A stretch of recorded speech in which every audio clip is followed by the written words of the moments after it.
What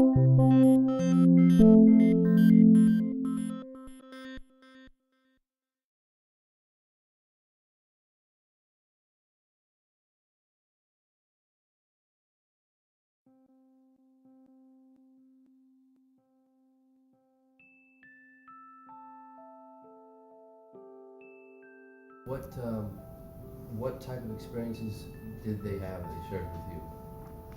Well, there's a whole range of experiences as well. It's in the literature from military people who have had encounters in flight and been vectored to chase unidentified objects.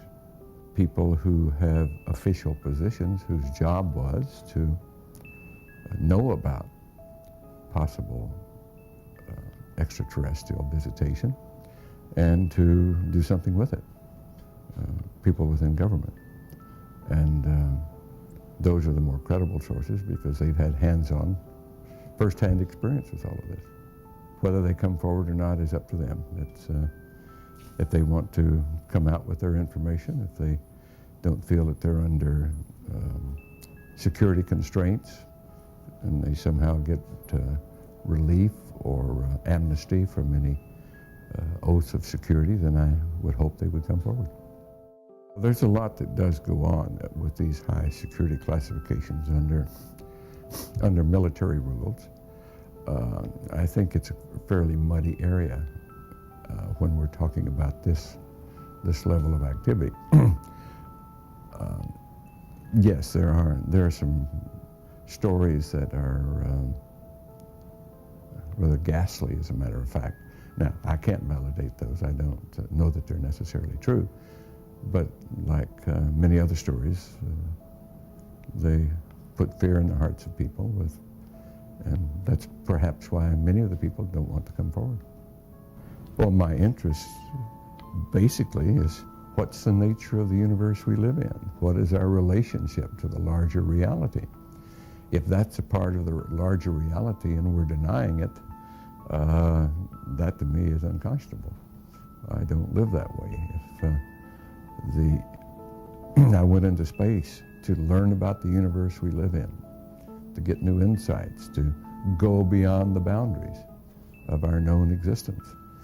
And if these phenomena are really indicators of new information about the cosmos at all and intelligent life in the cosmos and our ability to travel in the cosmos, as circumstantial evidence would suggest, then we ought to get to the bottom of it. It's just my curiosity that drives me.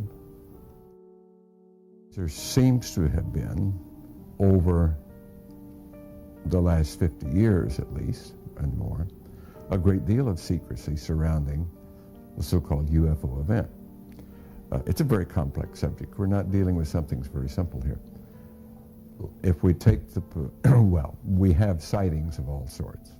We've been reported thousands and thousands of sightings for 50 years or so. Large numbers of those sightings are indeed misperceiving natural phenomenon in some way. But a large number of them are not misperceiving. They seem to be well-documented events that represent flying craft that do not match anything we have in an earthbound arsenal, which is very short of saying we have validated in the public domain that they are ET craft. We have to rely upon that to get better answers. We have to rely upon people who have been there and interacted, have first-hand data. The only people I know of that claim to have been in that position are former intelligence, military, and government people, and some contractor people, whose official duties in the early days were to investigate this and know about it. Those people were under, at that time, great restrictions and high security clearance that prevented them from telling the general public about it.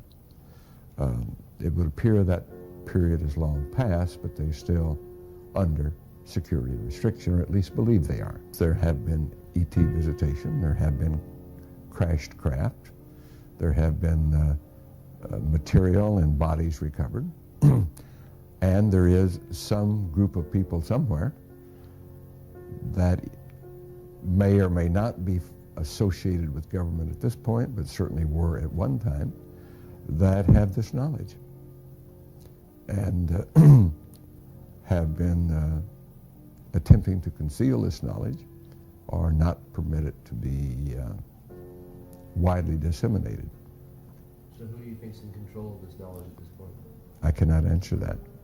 I cannot answer who are these people, but there's a lot of evidence that points to what I call a clandestine group, people who have some quasi-affiliation with government and use certain government facilities, but operate in a rather very stealth and secret way that is not generally under high-level governmental control, as far as we can tell. Yes, there has been ET visitation, and may continue to be. There has been craft that have been recovered. There has been a certain amount of reverse engineering that has allowed some of these craft or some components to be duplicated, and that there are humanoids from our planet, Earthlings, who are utilizing some of this equipment in certain ways, and that perhaps a large part of the activity that's classified as UFO activity, abductions and a whole host of this type of activity, may very well not be due to ET activity at all. I would suspect if any is due to ET activity, it's a rather small part, and that a larger portion is due to humanoid type activity, Earthling type activity, in a very clandestine fashion. Sort of instill a fear of... Well, I will stop short of attaching motivation to this. I don't know the motivation. But if it's normal human motivation, it has to do with power and control and greed and money and so forth. Those type of craft, humongous, very, very large craft, the size, so-called, or reportedly, the size of many football fields, that would be very hard to manufacture, conceal, and operate from an Earth base. It would seem, if that account is true at all, it probably would have to be something beyond this realm. I think it's long past time to open this up to the public because they don't know what to do about it anyhow. I do not see anything that suggests really malevolent intent on the part of, if there are ETs at all, and I have to place the caveat, if there are ETs at all, I don't see anything that represents hostile intent. We see things that, like abductions, for example, that many would claim are hostile. To the extent that that may be true, I would more likely attribute it to some other cause. There is evidence, there is a mountain of evidence, if you will, that essentially amounts to smoking gun evidence that has not been and seemingly cannot be brought forward at this point, at least not by the powers of government or not by anything I know about. But it seems to exist. There is disinformation. The question of has it been kept secret or how could it be kept secret? It hasn't been kept secret. It's been there all along, but it has been the subject of disinformation in order to deflect attention and to create confusion so that the truth doesn't come out. Disinformation is simply another method of stonewalling, and that's been used consistently for the last 50 years or so. Weather balloons over Roswell as opposed to a crashed craft of some sort. That's disinformation. We've seen that for 50 years, and it's the best way to hide something. It shouldn't be any more of an effect that ETs have come here than that we have gone to the moon. Okay, it's just a part of the way things are. And we have to understand it and put it in context of the story of ourselves, our knowledge base of cosmology, the nature of our existence, who are we, how does the world work? And of course that knowledge does change our understanding of how the world or the universe at large works, because until the current period, or until the last 30 years, it was conventional wisdom, both in science and theology. We're alone in the universe, the single repository of life anywhere in the known universe. Well, no one believes that anymore. That changes our concept of who we are and how we fit. And it's becoming very clear that the way we have conducted ourselves as stewards of life on planet Earth is wanting. We haven't been good stewards. We have environmental, global problems right now that are bringing civilization to a crisis. And people don't want to hear that, but it's slowly becoming obvious that that is true. So this knowledge of who we are, how we manage a planet, how we fit into the larger scheme of things is a very important question. Dr. Greer did indeed mount an initiative and did go to Washington, did speak with high-level government people, did present some of the witnesses that we've talked about there to give briefings, and has asked for congressional hearings on these matters. I attended and helped him with that, and I believe that's a very important effort, that we get congressional oversight of all of this. But so far that hasn't happened. We briefed certain members of Congress, some of their staff, some of the people from the White House. We talked with people in the Pentagon. And in general, it was well received, and some were quite amazed at what they heard. But so far, it hasn't resulted in any great activity. Did this come to news? Was this news to a lot of their ears? To some people, yes. Yes. Others, not really so much. But I will say it led me to the belief that people in high-level government have very, very little, if any, information, valid information about this. Most have no more knowledge than the man in the street. Representatives from the intelligence section, they were out of the loop of the things we're talking about. Does that come to a concern to you? Oh yes, it's a very great concern. I have expressed this concern over and over. That's exactly what I'm saying, is that whatever activity is going on, to the extent that it is a clandestine group, a quasi-government group, a quasi-private group, it is without any type, as far as I can tell, of high-level government oversight. And that is a great concern.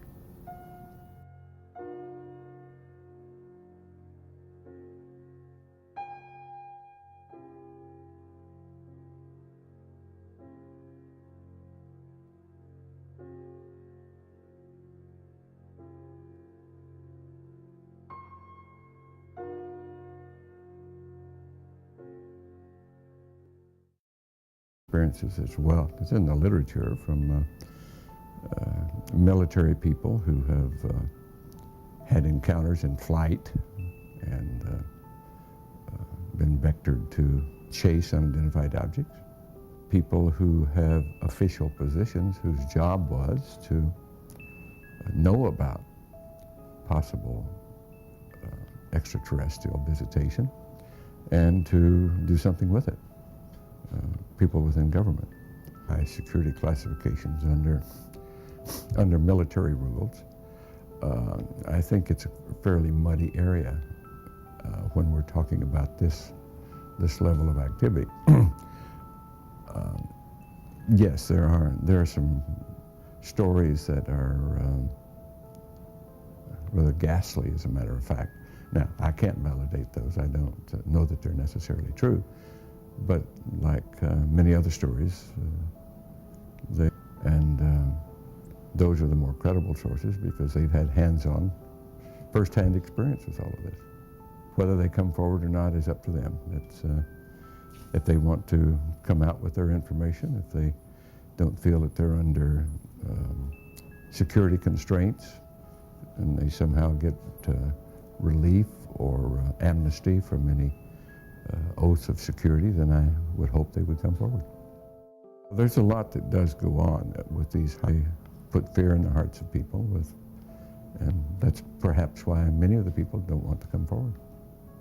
Well, my interest basically is what's the nature of the universe we live in? What is our relationship to the larger reality? If that's a part of the larger reality and we're denying it, that to me is unconscionable. I don't live that way. If I went into space to learn about the universe we live in.